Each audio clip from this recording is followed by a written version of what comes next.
Hey, Fearless family. Welcome, everybody. Welcome to Tuesday Training, Tactical Tuesday. Yes.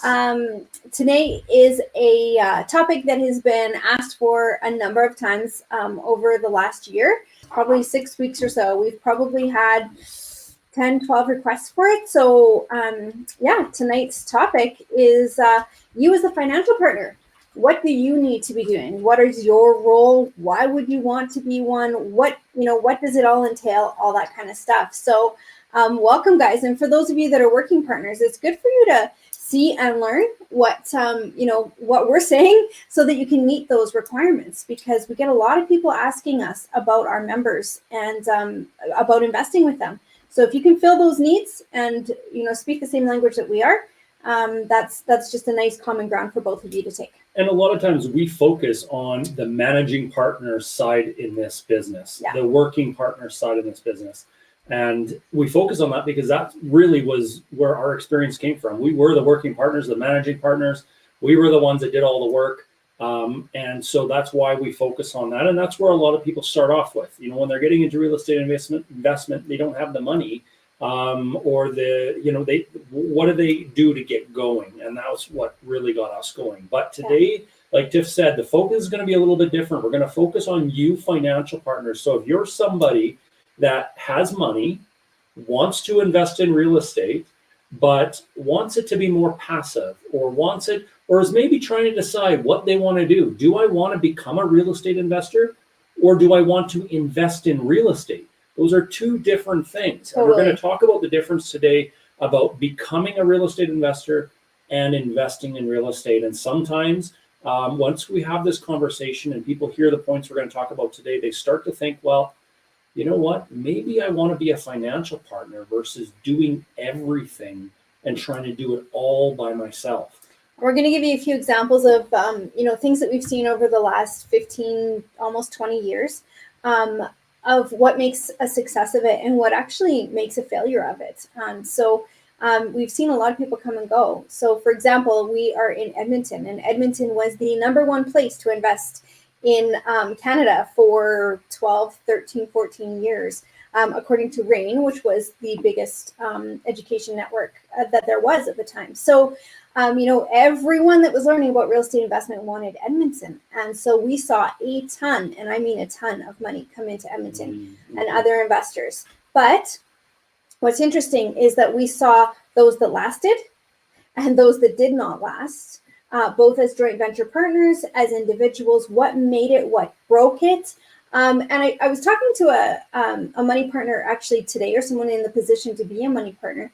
And, the thing is that it's a standard thought across the board that money partners say, like, I know real estate's it. I want in. This is what I want to do. I just don't end up having the time to do it. And I think I'm going to, but I don't end up doing it. So what's my next step? So that's what we're going to talk a little bit about today. So welcome, guys. I see lots of comments. You guys are from all over the country. Thanks for saying hi as you come on, letting us know where you're from. That's awesome. We have people from all across the country joining us tonight. So welcome, and a really cool topic, one that's a little different than we normally talk about here on this Tactical Tuesday training, is we're focusing on you as financial partners. So what you do, what is going to help determine your decision as to what do you do with your money. And so before we get started, I wanted to say a couple things. If you are watching this within our Fearless group, subscribe to our YouTube channel, because every Friday we also have little short videos that we're putting out on a regular basis. So feel free to join us there. Just search up Investor Life. And if you're joining us on YouTube and watching this right now, then come and join us in our Fearless group, because that's really where you can network and get to know others here within Canada that are investing in real estate. So just search Fearless Investors on Facebook, and that's where you want to be. So we're just going to introduce you to a few Igniteds as well. Today, we're not going to have them on the show, but we're going to just kind of introduce, as we see them popping on and talking and about who they are and what they're doing, because, we get a lot of people asking us, like, you guys are training your Igniteds to be good managing partners. And who are they? How do I find them? And where you find them is by attending, trainings like this one, because they're always on and they're always commenting and they're always talking. Well, let's see. So far, I see Adele, I see Melanie. I see Megan, Angie and Andrew. Angie and Andrew. I see Sean and Andrea. Chris Carlton, our newest Ignited member. Terry used to be an Ignited member. Nicole. Pretty much everyone that's commented that I can see so far. Almost. Robin Chapelski, he's one of our new Ignited members. Michelle Ouellette, Dan Galbraith. I could go on and on. So welcome, guys, and you can see our Ignited members are here because they are pumped about this. They're pumped about real estate. They are actively pursuing real estate investment opportunities all across Canada. And so if you're somebody that is looking to invest but doesn't necessarily have the time, or you're somebody that wants to invest but doesn't want to do all the work or put up with the headaches that come along with real estate investment, then partnering up with somebody is, for a lot of people, the best way to do it. And like Tiff was talking about, the people that we've seen last a long period of time, part of the reason is because they're not trying to do everything themselves. When we try to do it all ourselves, then we're going to miss some gaps here, there, and somewhere. And we're going to do something not correct. We're going to make mistakes. Yeah. So if we have others around us, if we partner up with people, our chances of success can be significantly higher. So one of the biggest things that was a mind block for me when we were raising capital was I always just thought to myself, why would anybody partner with me if they could just do this themselves?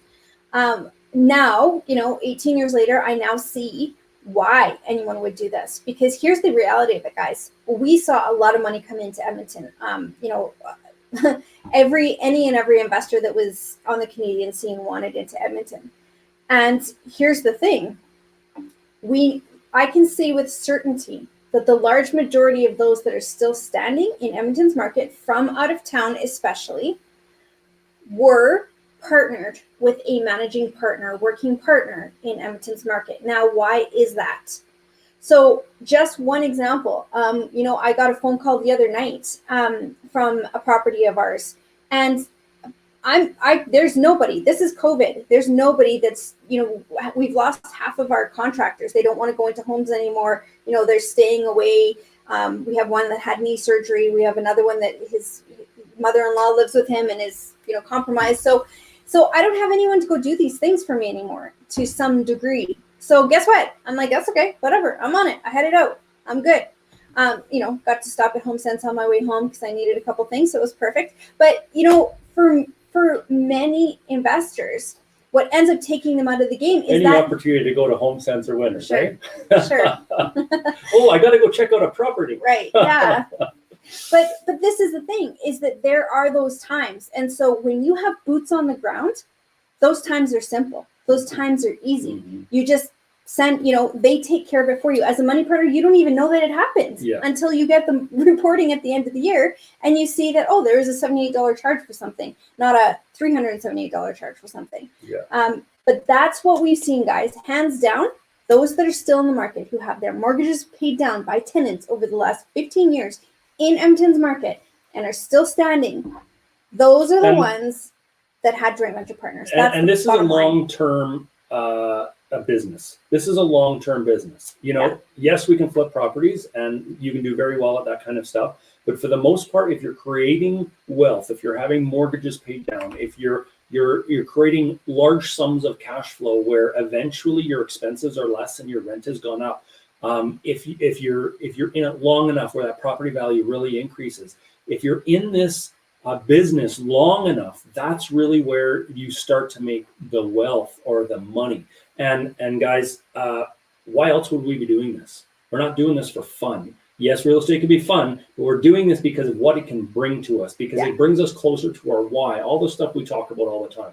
So let's get into it. We're going to talk about three main reasons why, if you are wanting to invest in real estate, why you might consider being a financial partner versus doing it yourself. So if you're on the fence and you're still trying to decide, and we get so many people saying, I'm just trying to decide if that's my role. I'm just not sure yet. And 3 years later, they contact us and say, can you believe I'm still trying to decide if that's my role, and I've still not done a darn thing, and I need to get rolling. So, number one, like Corey said, we've got 3 points. So the number one thing you need to ask yourself is work. Now, what does that mean? Are you wanting to work? Are you wanting a new job? Are you wanting to start a business in real estate? Or are you wanting to invest in real estate? So there's the difference. We talked about that earlier. Are you wanting to be a real estate investor, which is like running a business, and for many it's a side hustle, but it's like running a business? Or are you wanting to invest in real estate?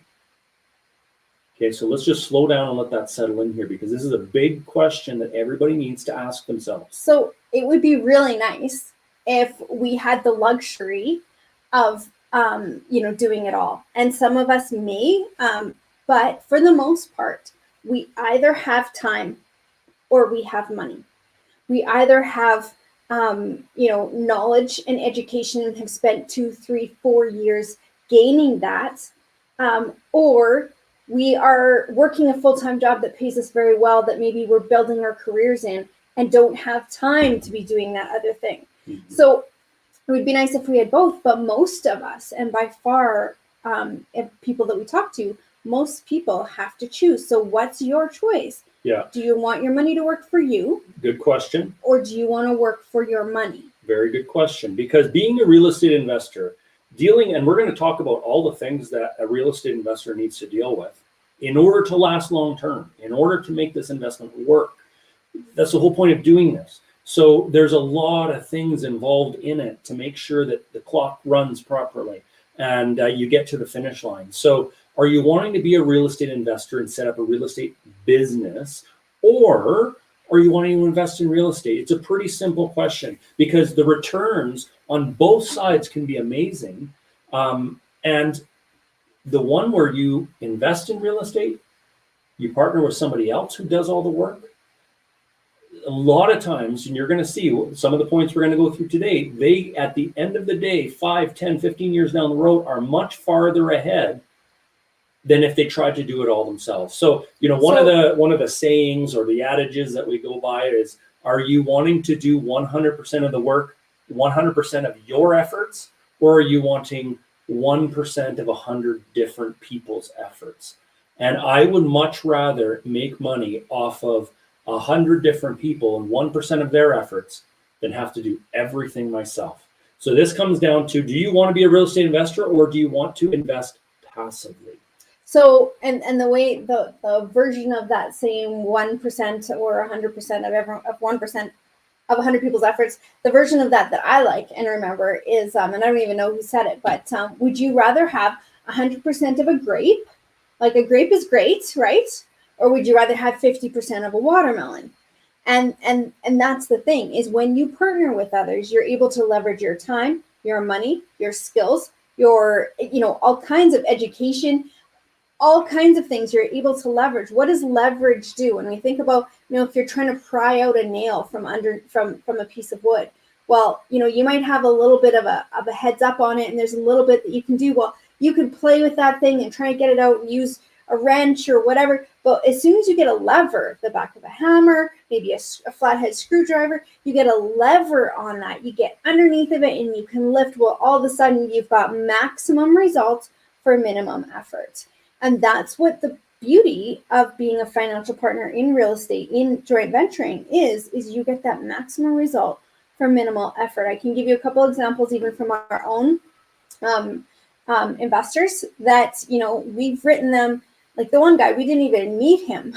We never even talked to him, never mind meet him. We never talked to him by email or anything. He was just a referral from another one, and they were the go-between. So, we wrote him a $212,000 check after like 8 to 10 years maybe, and just wrote him a check for $212,000. He literally sent us $60,000 10 years before that and got back a check for $212,000. So, did he have to give up his job? Did he have to fix toilets? Did he have to deal with tenants? Did he have to, did he have to do what I had to do? And I literally shoveled out. We had a city inspector coming by, and the contractor that we hired to take care of the grading, because after it was done, the city revoked the grading certificate. I had to go and literally shovel out dirt along the side of the house and repack it in and then put rocks on top of it, all to make sure that the grading passed that next day. Did he have to do any of that on that place? Did he even see the place? He never even came. And try just calling your property manager and saying, hey, property manager, can you go and get this done for me today? I just got notice. Got notice that city inspector phoned me and said, hey, listen, we're bumping it up and we're going door to door in that whole neighborhood because it's a flood issue and we need to get this resolved ASAP. So we need this done today. So did I go and do that? Absolutely. Did he? No. But did he get the $212,000 check? Yeah, absolutely. So if you want to leverage your time, while he still is for a big time newspaper, he's a sports reporter, built his career. He's one of the best in Canada now. And he did that all while owning real estate by writing a check. And let's don't get us wrong here, guys. It's great to be a real estate investor, but it's also great to just be investing in real estate and having a partner do all the work for you. And so that's what we're talking about today is, as a financial partner, a lot of people say, well, why would I give away 50%? Have you ever heard that before? Have you heard somebody say, or have you felt that if you were a financial partner, have you felt like, why would I give 50% of all of my gains to somebody else when I could keep 100%? And especially if I'm putting in all the money and I'm qualifying for the mortgage. But here's the key. There's so much more involved in being a real estate investor. And that's why we're talking about this today. We're going to go over just some of the duties that are involved in being a real estate investor.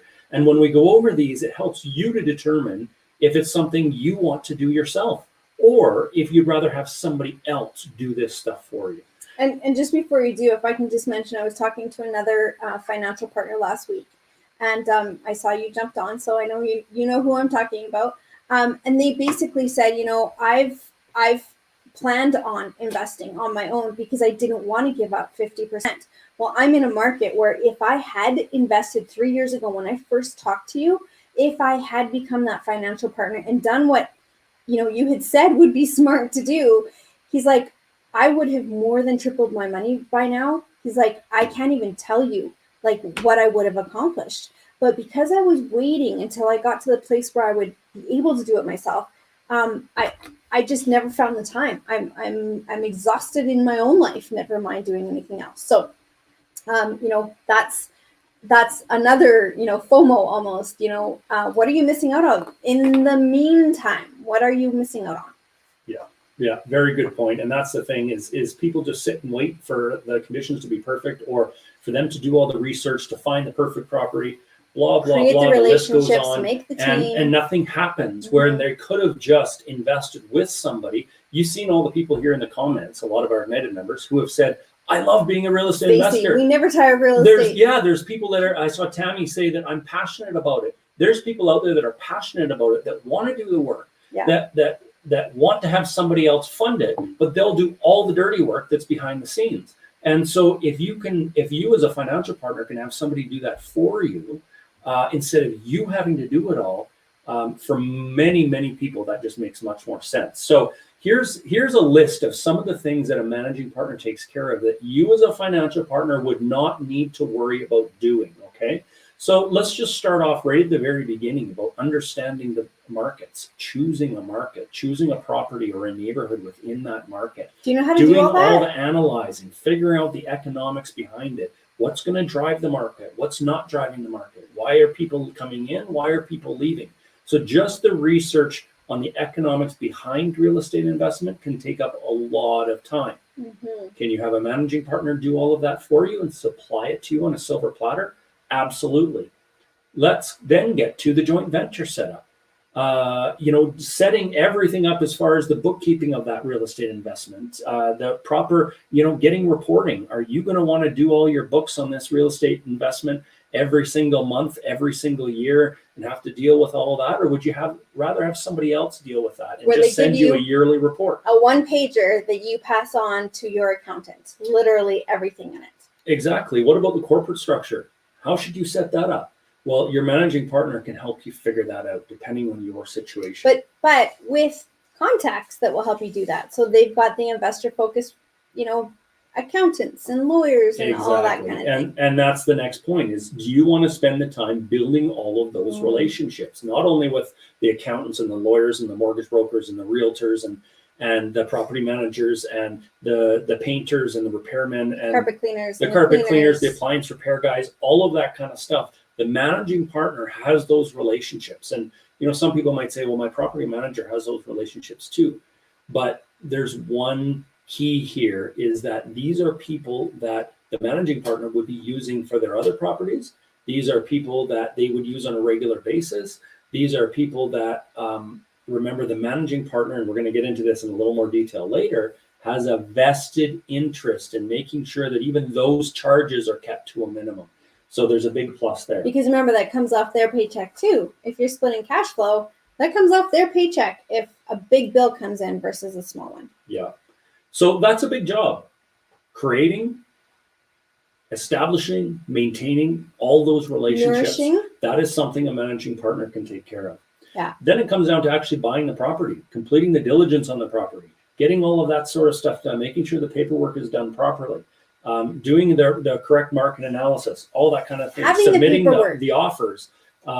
Exactly. All of that is a big thing. What about if there's any renovations that are needed, and dealing with the contractors and getting quotes and meeting them at the property, and not only for the quote, but you need a second quote, a third quote. And so the list goes on. The timelines add up, right? The electrician has to get in or before or after, the plumbing has to get in before or after certain other things, getting that all organized and making sure that they show up. And if they don't, you have a B plan to make sure that that gets done, because if not, it's going to throw off your whole budget, your whole timeline. Never mind dealing with tenants. Who here loves to deal with tenants? I bet you even our real estate investors that are passionate towards it, I don't mind don't it always love dealing anymore. with tenants. I went through a period where I got tired of it, but okay. Yeah. And even if you do have a property manager and your managing partner hires a property management company, they still need to be in touch with that property manager on a regular basis. look at what Mel put in there. Getting insurance quotes. Yeah. And my goodness, anyone who's working partner right now knows what this is like, right? Yeah. This is a major thing right now. Insurance for rental properties is ridiculous. So try getting a quote, try getting anyone to agree to it. Never mind, now a decent quote on it. So yeah, all these little things, right? Yeah. What if something goes sideways with a tenant?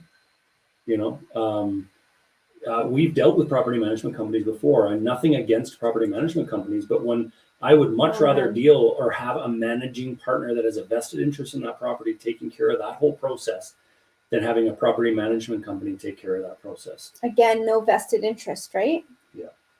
And then honestly, guys, the list goes on and on. I'm going over about 10 pages here in about 3 minutes.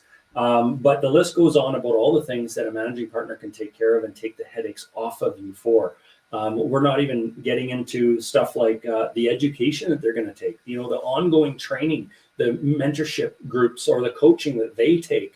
They spend their time and effort and money. Exactly. That, do you want to spend all this time and effort just to get educated, to then have to go and spend all the time and effort to do all the work that we've been talking about so far? That's absolutely a ton. Keeping up with all the different changes in laws and legislation, and how that affects your tenants and how that affects your rent increases and all of that sort of stuff. That's a lot to keep up on, right? Mm-hmm.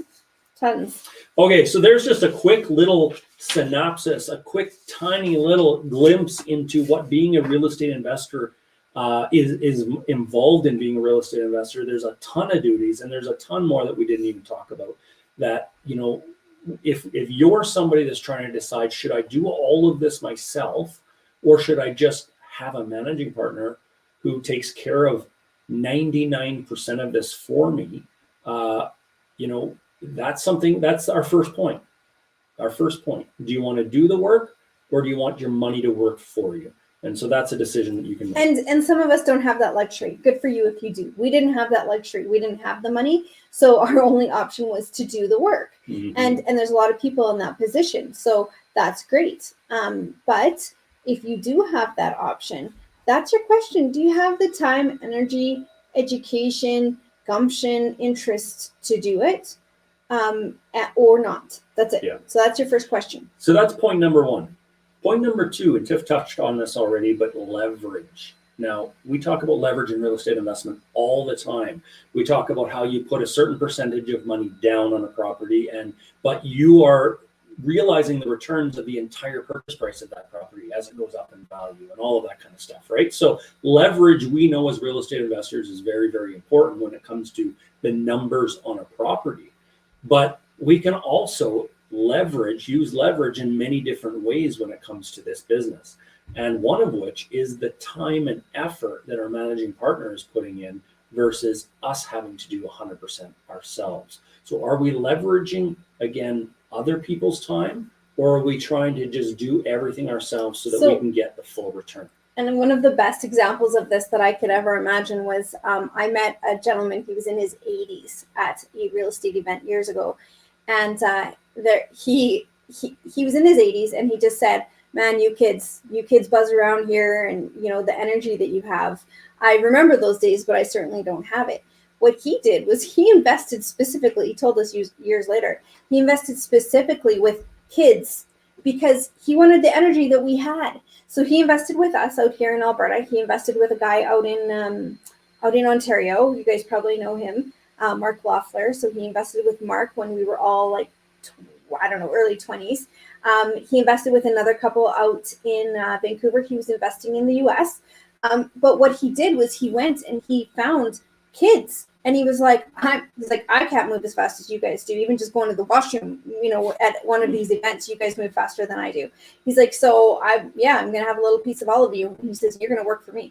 And it worked out great for all of us because we all ended up with an investor and we all, built our portfolios. And he too got, checks back in the mail without having to put that time in.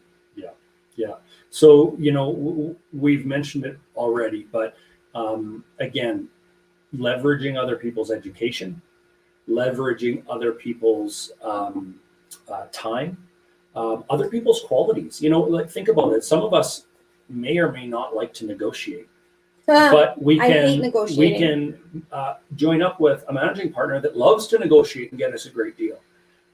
So there's qualities that a managing partner can bring to the relationship and the investment as well. Maybe they're better. There's other people out there better than us at analyzing properties, finding good deals. So we're giving up 50%, but if we can get a significantly better deal or buy in a better market than we would if we were having to do it all ourselves, then that is a massive advantage. So think about the leverage of maybe investing in a market that is significantly better than the one we're currently in. The leverage of being able to do that with a managing partner versus having to invest in our backyard because I got to do everything and I got to, go out and see those properties and I got to manage them myself and see the tenants and do the showings and all that sort of stuff. So we can actually give away, and it's not giving away, but we can actually have somebody else take 50% of the profits. But if we're investing somewhere where those numbers are significantly higher, we're actually going to be farther ahead in the game than if we were trying to do it ourselves. And you don't have to do any of the work because the managing partner is going to do that for you. Absolutely. Okay. So those are the first two. Okay, can I tell one quick story too? Yes, one more? Absolutely. So there was you guys have heard the story before because she ended up being she was like a defining moment in my mindset was the lady that grilled me, I call her. She just like grilled me and was really hard on me, and it was a defining moment because I realized I all of a sudden just said, listen, if you don't invest with me, that's okay. I would love to have you. But if you don't, someone else will, because I knew it was such a great deal, great property, and I had so much interest in it. I knew I was starting to be on my way rolling, so I could start to understand when people were going to jump on, and then so that was defining in that I now had a mindset shift in that I was, like she couldn't do it without me, but I could do it without her, and that was a nice change of power. But interestingly, a few years later, I met up with her again. After a few years, and I was talking, and there was like this whole crowd around, listening, asking questions and stuff. And she kind of kept looking at me she just kept on looking at me like this. And then finally it clicked who she was. And I looked over at her and she said, do you remember me? And I said, yeah, I do. And she's like, so you did it, hey? I'm like, yeah, I guess I did. She's like, yeah. She's like, so, and I said, and you? And I knew the answer. And she goes, yeah, I'm sitting in the exact same place I was 5 years ago when I first met you. Mm-hmm. She's like, wow, shame on me. And it was this, again, a defining moment, more from her point of view, that, because of her inaction, because of her wanting to have it all and have that whole grape, rather than half the watermelon, she just kind of looked at me, and it was really, I actually felt really bad for her, because she was very, she felt left behind, and she was left behind. She missed out on a lot. She missed out on a ton, actually. But anyway, so moral of the story, you can leverage someone else's time, resources, location, relationships, knowledge, education, contacts. You can leverage someone else's. You can have 1% or maybe 5% of 20 people's efforts. Then instead of trying to do everything yourselves. And so do we want to be a real estate investor and do everything, or do we want to invest in real estate and be passive and have our real estate make us money, have our money make us money without having to do the work that goes along with it? Mm-hmm. Okay, so point number 3. So we've talked about 2. We've talked about number 1, do you want to do the work? Number 2, leverage. Number 3, scalability. Now, what we have seen is financial partners who then partner with a managing partner. What's the first thing they learn, if they haven't done it before, is they learn how to do a joint venture.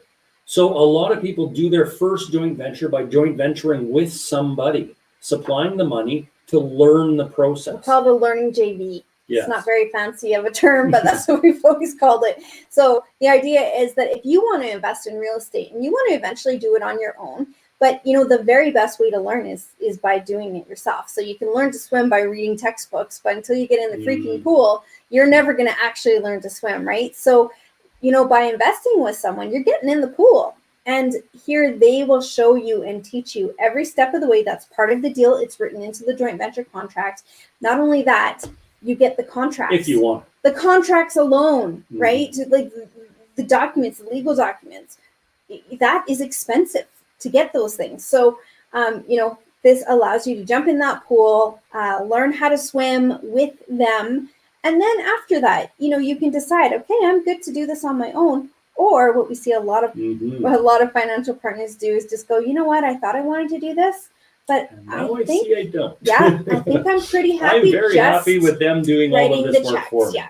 And here's the thing, is that when the investment works out well, when you're a financial partner, you invest with a managing partner, the investment is rolling along, you're getting reports on a regular basis. What can you as a financial partner start doing?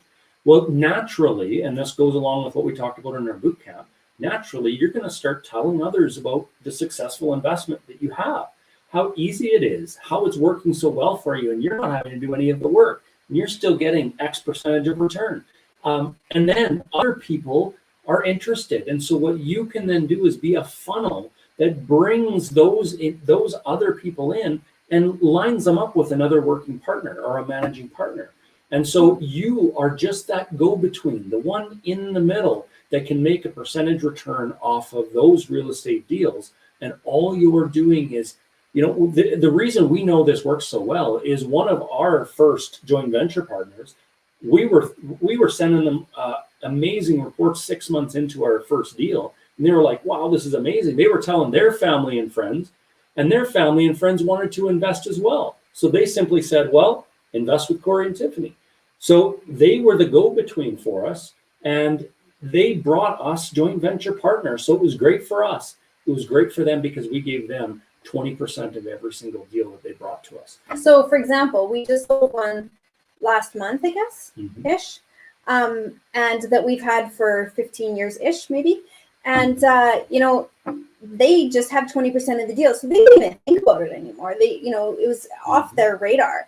But we sold it, and 30% went to us, 50% went to the money partner. They put the money in, and 20% went to them. So they just got to check how many more years later of mortgage pay down, especially that someone else had paid down for them, that they didn't have to even think twice about it. It was almost like a surprise when hey guys, we're selling a property. That was kind of our agreement with them. They don't care about being part of the process. So, hey, we're selling the property. This is about what your check is going to be. Watch for it in the next couple of months, kind of thing. So, nice phone call / email for them to get, right? Right. So that becomes a way for you to scale as well. Once you have a system, a network, relationships, people, boots on the ground, people in your trenches that are running these properties for you, that, you've got it down pat. It works well. Now you can start bringing other people in, and you get little pieces. Again, it's 1% of 100 people's efforts, or 100% of your own efforts. 20% is not a huge piece of the pie, but it's pretty good for making an introduction. Absolutely. And there's way less work involved. So, if you're somebody that maybe has a lot of contacts or has people within your circle that want to invest in real estate, you can be that go-between that brings them and matches them up with good quality managing partners. But what's the key? The key is you should have done it first. You should prove the system. You should make sure that the managing partners are good by investing with them first yourself. And then once you've done that, you then have the experience to say, hey guys, I did this. It's working great for me. Up to you. But if you're interested, here we go. I can help you get set up with these people that are doing a great job for me. So you can be a joint venture partner without having the money and without doing the work, and being that in-between, go-between. We should come up with a name for that JV partner. We've seen a lot of people make a lot of money just doing that. So there's so many ways to make money in real estate, guys. It just comes down to, what are we wanting to do? Are we wanting to do the work? Are we wanting to leverage other people's education, time, all the stuff we've talked about? And are we really wanting to scale? Because scaling is difficult if we are doing 100% of everything. It's hard to do that over and over and over again and do it all by ourselves. So, this is the thing too. Like, you guys, a lot of people ask us about our Igniteds. We get a lot of questions. And the next thing we know, we hear, oh, guess what? I got a new partner from our Igniteds. And we're like, yeah, we know you do. But it's because of these kinds of things. This is one of our questions. So in Ignited, what we do after the Fearless training is we jump over into Ignited, where we do laser sessions. And our laser sessions have, all kinds of questions that come up. Here's one of the questions that come from our Igniteds. This is the kind of people that you partner with. Here we go. I'm like, wait a second, where to go? Flipping to a JV. How can we ensure our partners are looked after when we have a vested interest in both the sale and the long-term buy and hold? So these are the kinds of people you want to partner with. When you see these kinds of questions that come up, when you see that they care about their partner's interest, they don't have to worry about that. But they're good humans, so they're going to try and make sure you get the best deal possible. And that's another benefit to joint venturing, is you have someone working for you. Like, you have someone on your side that's looking out for your interest. And I know with myself, properties that we own are, individually are on our own. If we're going away or something, and, like I said, until 3 years ago, we had a property management team in-house. And since that went away, we thought, you know what, I'm going to keep it. I'm going to take it back, do it myself for a while, just for the training aspect, just so I can stay in the market. Since we started Ignited, we need to be, in the market, in the know-how, keeping our contacts, databases up to date and all that kind of stuff. So, oh, shoot, I just lost it. What was I going to say? You were talking about how you're managing. I'm managing properties. Yeah. Darn it. You lost your train. I lost it. Well, because you looked at me and I thought to myself, I'm rambling. I need to stop rambling, because you looked at me and then I lost it completely. Yeah. No. When I go on vacation, yes. If it's our property, I'll be like, whatever. I'm just going to leave it. Like, if it sits empty for a month or two, whatever, not a huge deal. But when it's my joint venture properties, I'm like, okay, I'm on it. Like, okay, we have to get this rented before we leave. We have to do this. We have to do that, all that kind of stuff. So when we are working harder for our partners than we are for our own money, that's a really, really well, good it makes sign. sense, right? Because, if it's your own money, whatever is whatever. If you can choose. If it's your partner's money, you're reporting to somebody, as a managing Thanks, partner. Michelle. So financial partners out there, if you are starting to think, well, what do I want to do? Do I want to do it all myself? Or would I be willing to give up 50% so that somebody else does everything and looks out for my best interests and has a vested interest in the property? They'll take care of all the education, experience, market research, property analysis. They'll take care of the property maintenance, the tenants. They're going to do all of that stuff for me and worry about selling it or refinancing it down the road. Do all of that stuff for me so that I can continue what I'm doing, so that I can maybe make other relationships, so that I can bring other people to the table and again get a percentage for really just making an introduction. You can start to think, what role in this do I want? And a lot of times people come to the side of, hey, I would rather just be a financial partner than try to do it all myself. And so that's really the whole point of our training tonight, is for our financial partners to start thinking about the things that you need to think about if you're getting into this business. Because if you want your real estate to be successful, you want to run it like a business. And if you're going to run it like a business, there's a lot of stuff that is involved in doing that. And so up front, just be sure what direction you want to go. So I just wanted to bring out this. So I don't know who you are who's asking the question. If you want us to see who you are, just go to that StreamYard/Facebook. StreamYard.com/Facebook. Yeah, and then we can see who you actually are if you give them your permission. But and I know sometimes if you've done it once, then you have to kind of go and do it again. Oh, do you? Yeah, I think so. So what are the top 3 fears or concerns from a financial partner? So what some that we hear a lot is my money guaranteed? Why wouldn't I just hire a property manager to do this job instead of joint venturing with you? And what if one of us needs out before our joint venture contract expires? These are some of the questions that we hear. Now, last week in our Tuesday training, we actually went over how to answer those questions. So if you want to go back, I believe it's still up, last week's training, Technical Tuesday training. So if you want to go back to that, you'll be able to actually see what the answers are to those questions. But those are some of the big questions that you get from your partners. And Tony, right? It's just the life of an investor, I think. We have too many things on our mind. Okay, so guys, there's another question there. Maybe we should hit it. Yeah. Is it a good idea to get a private loan in order to be the financial partner if numbers work in your favor? So I think what you mean is go out and get a loan and then use that money to invest. So a lot of people will do that with, like what Tiff mentioned, with a HELOC. They'll use that to invest. And as long as the returns are going to be higher than the interest you're paying, and that's going to fly us on that loan or that HELOC. Yeah. A perfect segue, actually. So thanks for that question right at the right moment.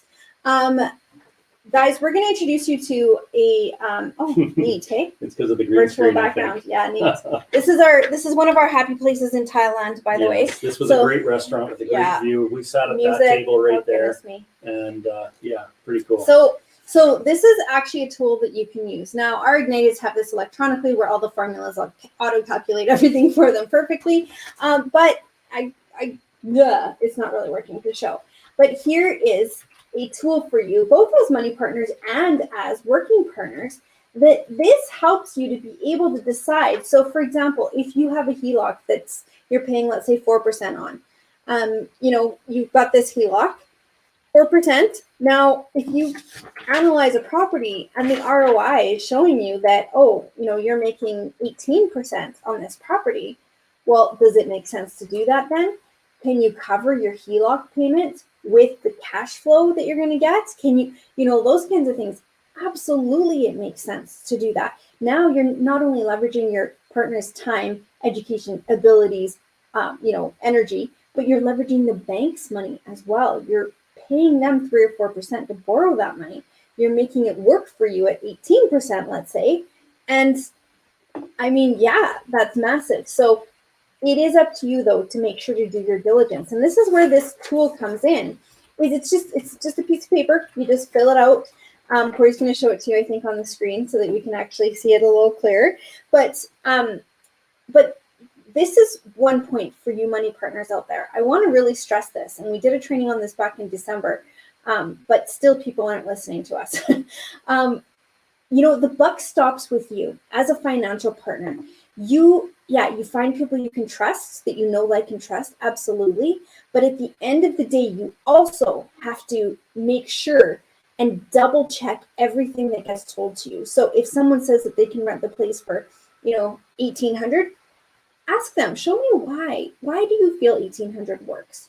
What is it that number is coming from? Due diligence is your responsibility because at the end of the day, it's your money. So you have to protect that money and you have to do whatever you can to do that. Here's a great tool. You can figure out the numbers. What do the numbers look like? There's some questions here. Help you analyze that property. Does it look good? Does it not? You want to go through it? Yeah, just show it quickly here. This is the property analyzer, guys, that we've created. We use this analyzer when we were trying to figure out which investments we should buy, which ones we shouldn't buy. You simply plug in the numbers. This is obviously a paper version. Go to investorlife.com/property analyzer if you want to download a PDF version of this. Fill in the numbers with your pencil. Use your calculator. Figure it out, what it's going to cash flow, what your cash flows are going to be, what your returns are going to be, what your total purchase cost is. A lot of people just think about the down payment. They forget about all the other costs that you have to put into an investment property. So use the analyzer to make sure that your numbers are great. If you're a managing partner, you have to be using one of these. Absolutely. If you're a financial partner, your managing partner is going to take care of filling this out and supplying this to you on a silver platter. That's really what their job is. But at the bottom of our analyzer, there's some questions that are very, very important for you to ask. I love the questions because fortunately, I guess, it helps us take the emotions out. And I've had these, properties that I've been like, okay, I love it. I want to do this. I'm like all in. The vibe feels right. I'm all for it. And then I go to the property analyzer and I look at the questions, and some of these questions are really clarifying. So what's the point? Why are we sharing a property analyzer when we're talking to financial partners?